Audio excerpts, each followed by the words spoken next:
새해를 시작하면서 많은 계획들을 세우셨을 것입니다. 어떻게 잘 실천들을 하고 계십니까? 사람들이 계획을 세우고 그것을 이루기 위해서 힘쓰고 애쓰지만 작심삼일이라 금방 포기하는 일들이 많아지는 그러한 새해입니다. 어제 한 도서 사이트를 들어가 봤습니다. 그래서 베스트셀러를 살펴보았더니 노벨상을 수상한 작가의 작품, 그리고 한국사 능력검정시험 관련 서적, 그리고 자기계발서가 이 5위 안에 들어가 있었습니다. 자기계발서가 꾸준하게 자리하는 것을 보면서 자기계발, 성공, 그리고 자기의 목적을 성취하고자 사람들이 많이 노력하는구나 라는 생각이 들었습니다. 그러면 여러분, 교회는, 믿음의 사람들은 어떠한 모습을, 어떠한 생각을 가져야 하겠습니까? 교회의 성공, 신앙생활의 성공, 목회의 성공, 이런 단어를 들으시면 여러분 어떤 생각이 드십니까? 그리고 교회가 부흥해야 한다, 교회에 좋은 일이 많아야 한다, 여러분은 이것에 대해 어떻게 생각하십니까? 교회가 부흥하고 그리고 목회가 성공적으로 잘 진행되고 있다, 이런 말을 들으면 자신도 모르게 마음에 안심이 될 때가 있습니다. 그러나 교회, 목회, 그리고 성도들의 믿음의 삶은 사람의 생각, 세상의 기준이 아니라 하나님께서 원하시는 기준과 생각대로 한 걸음 한 걸음 나아가야 하는 것입니다. 2025년을 시작하면서 우리 교회는 성령의 능력 안에서, 성령의 권능 안에서 부흥하며 하나님께 영광 돌리는 교회가 되기를 소망하면서 비전을 갖고 한 해를 시작했습니다. 그러면 성령의 능력 안에서 부흥하는 교회, 하나님께서 기뻐하시는 교회의 모습은 과연 어떠한 모습이어야 할까요? 그 교회의 모습을 오늘 31절은 이렇게 말씀합니다.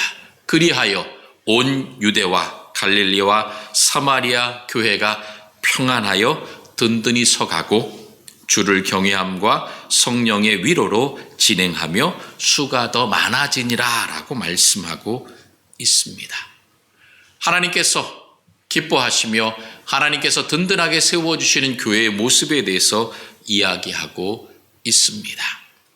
예수님께서 승천하시면서 예루살렘을 떠나지 말라고 명령하셨습니다. 그리고 약속하신 것을 기다리라고, 간절히 기도하면서 사모하라고 명령하셨습니다.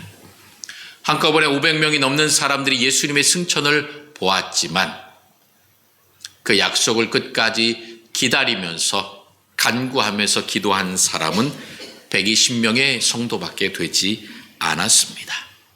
그 120명의 성도들이 간절히 기도할 때에 오순절에 성령이 임하여 약속하신 성령의 놀라운 역사를 경험하게 됩니다. 두려워서 무서워 떨고 숨어 있던 제자들이 담대하게 복음을 전하기 시작했습니다. 많은 사람들이 구원받기 시작했습니다. 그러면서 그 교회가 평안하였다라고 오늘 말씀하고 있습니다. 평안하다고 하는 이 말은 한 번 평안하니 그 평안이 계속 지속되었다라는 의미는 아닙니다. 교회는 끊임없이 사람들로부터 박해를 당했습니다. 특별히 유대계 그리스도인들을 이 유대교 사람들에게 많은 박해를 받았습니다.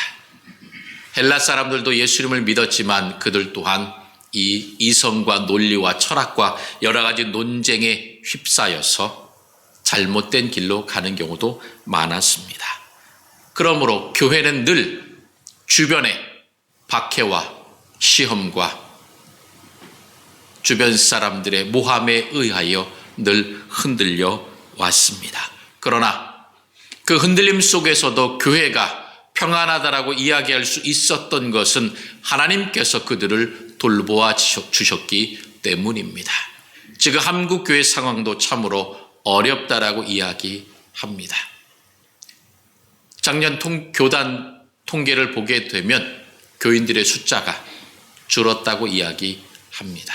그리고 교인들의 평균 연령은 점점 높아져 가고 있습니다. 세상은 교회를 향하여 손가락질하며 오히려 세상이 교회를 걱정하고 있다라고 이야기합니다. 그러나 세상 사람들의 생각, 세상의 기준이 중요한 것이 아니라 교회는 하나님의 능력과 하나님의 손길과 사랑 안에서 평안하며 든든히 서가는 은혜가 넘치는 아름다운 공동체인 것입니다.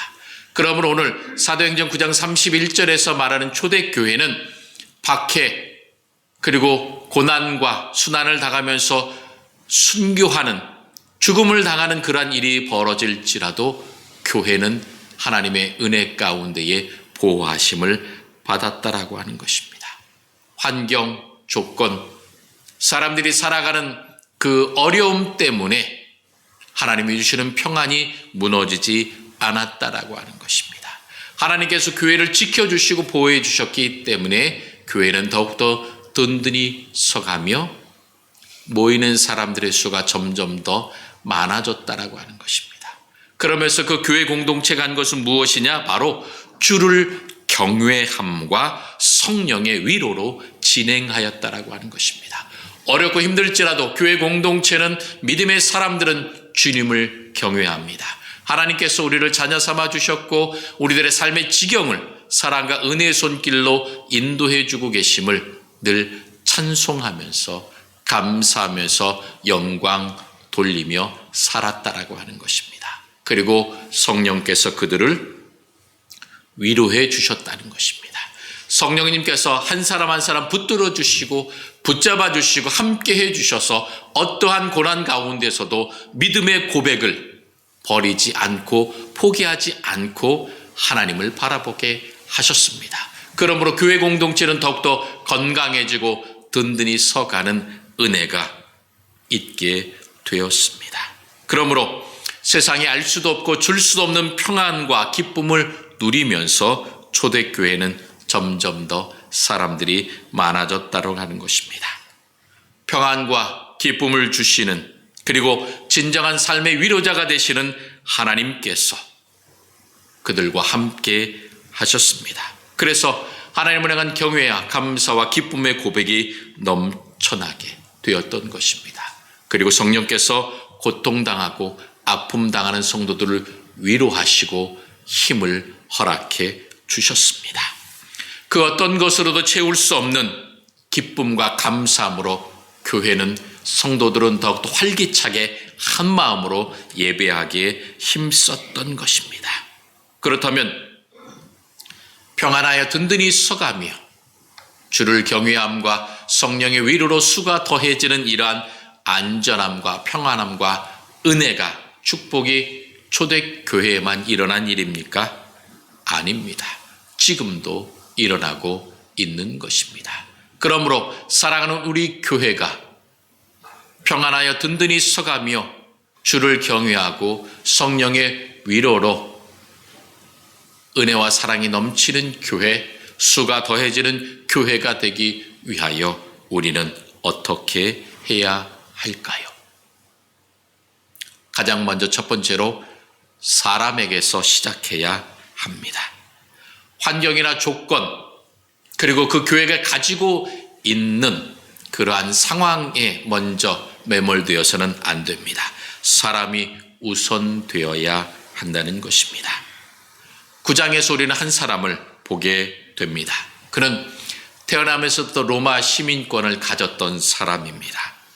그리고 어려서부터 율법학자로부터 율법을 배워서 그 율법에 정통한 사람이었습니다. 그래서 제사장들과 서기관들과 바리새인들 많은 유대 종교 지도자들로부터 전권을 받아서 다메섹에 있는 그리스도인들을 잡기 위하여 길을 가던 중이었습니다. 그랬던 사람이 다메섹에서 예수님을 만나게 됩니다. 나는 내가 핍박하는 예수다라고 하는 그 말 한마디에 그는 철저하게 무너져 내렸습니다. 그가 배웠고 알고 있고 그가 믿고 지금까지 살아왔던 삶의 신념, 내가 의롭게 살면 구원받을 수 있다라고 하는 그의 종교적인 신념과 확신이 다 무너져 내렸습니다.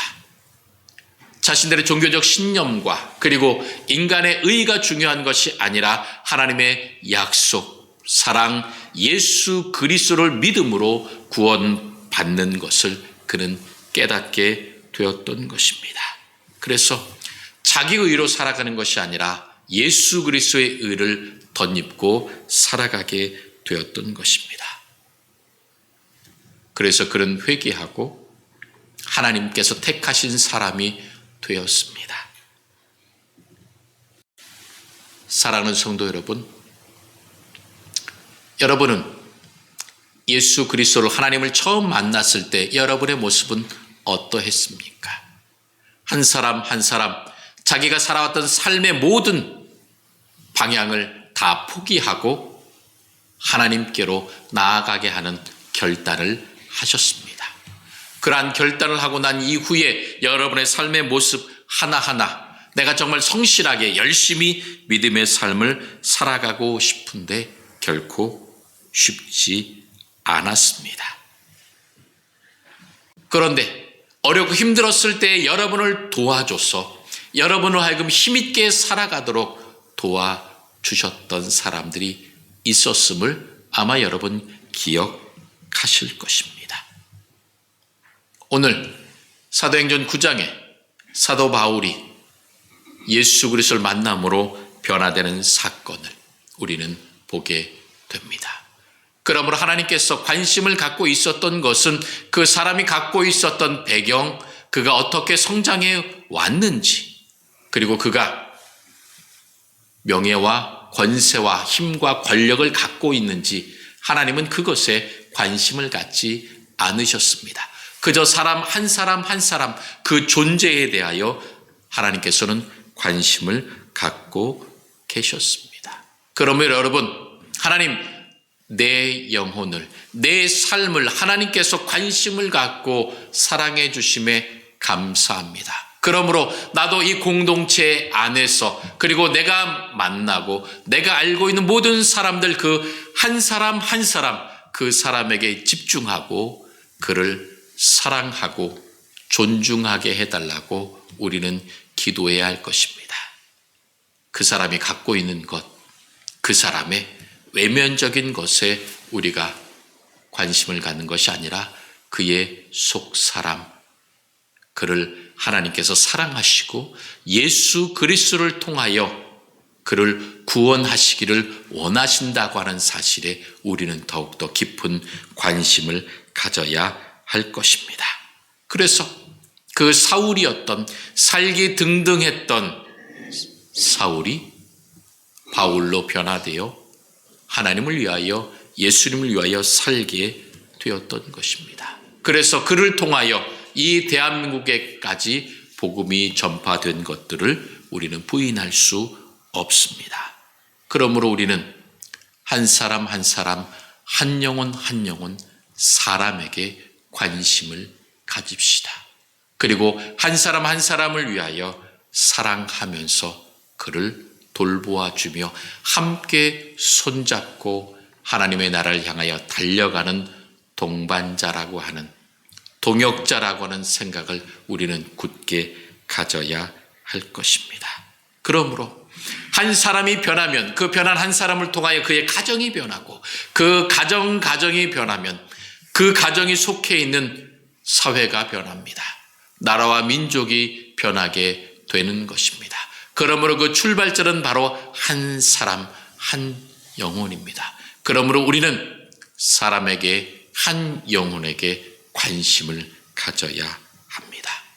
이렇게 그 한 사람 한 사람에게 관심을 갖고 그를 위하여 사랑하며 축복하며 기도할 때에 하나님께서 우리들을 도와주십니다.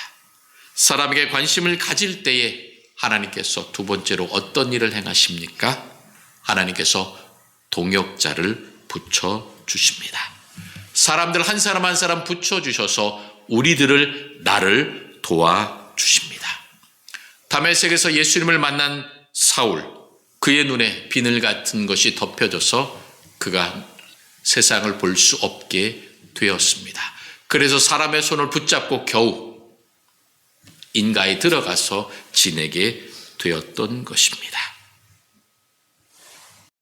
그런데 이 사울을 위하여 하나님께서 한 사람을 준비해 두셨습니다. 아나니아라고 하는 사람을 준비해 두셨습니다. 모든 사람이 만나려 하지 않고 믿을 수 없는 사울, 그 사울을 하나님께서 아나니아에게 만나라고 명령하십니다. 하나님, 내가 왜 사울을 만나야 합니까? 사울은 그리스도인들을 박해하는 사람이요, 그들을 잡아가려고 온 사람인데 내가 왜 그를 만나야 합니까? 이렇게 하나님께 질문했습니다. 그러나 하나님은 그를 가서 만나라고, 내가 그를 나의 사역을 위하여 택한 사람이다 라고 명령하시자 아나니아는 순종했습니다. 그리고 가서 사울을 위로하고 그를 위하여 기도했습니다. 그럴 때에 사울의 눈에서 비늘 같은 것이 떨어지면서 그가 보게 되었습니다. 이제 사울이 바울이 되어 이방인을 위한 그릇, 하나님의 헌신된 사역자로 서게 되었습니다. 그 첫걸음을 내디도록 도와준 사람이 아나니아였습니다. 하나님께서 세밀한 손길을, 사랑의 손길을 바울에게 펼쳐 주셨던 것입니다. 그런데 사람에 대한 인식은 결코 쉽게 변하지 않습니다. 이 사울이 바울로 변하고 다메섹에서 복음을 전하고 열심히 살았습니다. 그러나 오늘 26절에 보게 되면 사울이 예루살렘에 가서 제자들을 사귀고자 하나 다 두려워했다라고 성경은 기록합니다. 여러분의 학창시절에 여러분을 괴롭히고 여러분을 힘들게 했던 그 동창, 친구들을 만나게 되면 여러분 마음속에 어떤 생각이 먼저 듭니까? 아이고, 저 왼수, 나를 그렇게 괴롭혔는데 제대로 잘 살래나? 하나님, 좀 못 살았으면 좋겠습니다 라고 하는 마음이 있을지 모릅니다. 이 예루살렘에 있는 제자들, 예루살렘에 있는 교인들도 사울을 만나자 그 두려움이 마음에 가득했습니다. 그래서 사울은 하나님을 만났기 때문에, 예수님을 만났기 때문에 너무나도 기뻐서 함께 만나 교제하면서 주님의 복음을 전하는 그러한 복음 전파의 사역을 함께 감당하고 싶어서 너무나도 기뻐했습니다. 그러나 예루살렘에 있는 제자들은, 성도들은 두려워하며 만나지 않았습니다. 그리고 그가 죄자 되었다는 것을 믿지 않았습니다. 여러분, 사람들로 이러한 불신과 그리고 거리를 두고 소외되고 외면을 당할 때에 그 사울, 바울의 마음이 어떠했겠습니까? 너무도 답답했을 것입니다. 안타까웠을 것입니다. 내가 이렇게 변했는데 왜 내 마음을 몰라주냐라고 소리치고 싶었을 것입니다. 그럴 때 하나님께서 또 다른 한 사람을 바울을 위해 준비하셨습니다. 27절에 바나바가 데리고 사도들에게 갔다라고 성경은 기록하고 있습니다. 이 바나바라고 하는 사람은 어떤 사람입니까? 사도행전 11장 24절에 보면 바나바를 이렇게 소개합니다. 바나바는 착한 사람이요 성령과 믿음이 충만한 사람이라, 이에 큰 무리가 죽게 더하여지더라라고 말씀합니다. 그 바나바 한 사람, 착한 사람, 성령과 믿음이 충만한 사람이기 때문에 그를 통하여 큰 무리가 죽게 더하여졌다라고 성경은 기록하고 있습니다. 이 바나바가 바울을 데리고 가서 제자들에게 뭐라고 말합니까? 그가 길에서 어떻게 예수님을 만났고 그리고 다메섹에서 그가 어떤 행동을 했는지 하나하나 다 전합니다. 가르쳐 줍니다. 그럴 때에 어떠한 역사가 일어납니까? 28절에 사울이 제자들과 함께해서 예루살렘에 출입했다라고 성경은 기록합니다. 더 이상 이 바울을 멀리하고 소외시킨 것이 아니라 그들이 함께 예루살렘에 출입했다라고 하는 것입니다. 예루살렘에 출입했다고 하는 것은 무엇입니까? 그 성전, 믿음의 공동체를 중심으로 하여 그들이 들어가고 나오면서 하나님께 예배하고 찬송하고 영광 돌리며 예루살렘에 있는 모든 사람들에게 예수 그리스도께서 구원자 되심을 강력하게 선포하고 전파하는 사람들이 되었다라고 하는 것입니다. 사랑하는 성도 여러분, 하나님께서는 우리를 위하여 그리고 우리 교회를 위하여 참으로 많은 믿음의 사람들을 준비해 두셨습니다. 지금까지 여러분이 만나온 모든 사람들, 교회 안에서 함께 만났던 사람들, 때로는 그들 때문에 내가 상처받고 마음 아프고 힘들었을지 모릅니다. 그러나 중요한 것은 하나님께서 그들 모두를 나를 위해 준비해 두셨다라고 하는 것입니다. 때로 내가 상처를 받았을 때는 그 상처를 극복하고 회복하여 내가 더욱더 건강해질 수 있도록 그러한 시험과 고통과 어려움과 환난을 만날 때에 내가 어떻게 건강하게 이길 수 있는지 깨닫게 하셨습니다. 나에게 시험의 예방주사를 맞게 해 주셨던 것입니다. 그러므로 그 한 사람 한 사람 내게 만나 주셨던 그 하나님의 사람들을 기억하시며 여러분 감사하십시오. 그리고 복음의 기쁜 소식을 듣고 변화되었다, 하나님의 자녀가 되었다라고 하면 여러분 그 사람을 믿어주십시오. 에휴, 사람은 쉽게 변하는 게 아니야. 저 성격 어디 가겠어. 그런 생각이 들지 모릅니다. 그러나 그 사람을 바라보지 마십시오. 그 사람을 사랑하셔서 예수 그리스도를 통하여 구원해 주셨고 성령께서 그 사람의 삶을 변화시켜 주셔서 믿음 생활하게 하셨습니다. 그러므로 사람을 바라보지 마시고 그를 사랑하시고 인도하신 하나님을 바라보십시오. 그 사람을 하나님께서 붙잡고 계시고 그 사람을 통하여 역사하고 계신다는 것을 여러분 믿고 감사하십시오. 그리고 함께 믿음의 걸음을 한 걸음 한 걸음 걸어 나가시면 됩니다. 여러분, 아나니아와 바나바가 사울이 바울이 되는 역사를 교회 공동체 안에서 귀한 사역자로 설 수 있도록 도와주었습니다. 그랬던 것처럼 여러분들께서 이 교회 공동체 안에서 그리고 여러분의 가정에서 여러분의 직장에서 주변에 있는 많은 사람들을 만나는 모든 사람들에게 이러한 도움의 사람, 동역자, 헌신하는 사람이 되어야 할 것입니다. 여러분의 그 따뜻한 위로와 사랑의 말 한마디, 그리고 그 영혼을 위하여 기도하는 그 한마디 한마디 기도를 통하여 하나님께서 그 사람의 삶을 변화시키십니다. 그 사람을 축복해 주시고 함께해 주실 것입니다. 그러므로 우리가 동역자로 그리고 그를 돕는 사람으로 한 사람 한 사람 서야 할 것입니다. 그러면서 우리가 기억해야 할 것은 우리가 서로 동역자로서 함께 믿음의 삶을 걸어가는 사람으로서 우리가 해야 할 일은 복음을 담대히 전해야 합니다. 즉 하나님께서 공동체를 세우신 이유는 복음을 담대히 전하라고 하는 것입니다. 그래서 29절에 보면 이렇게 말씀합니다.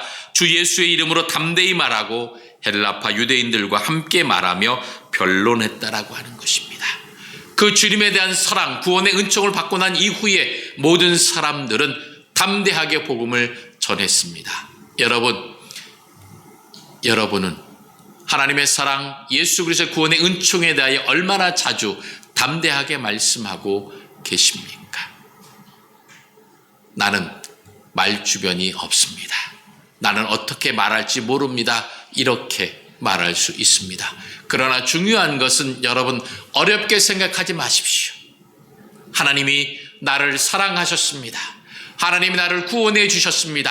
그러므로 내가 파평교회에 나가서 늘 기쁨 가운데 살아갑니다.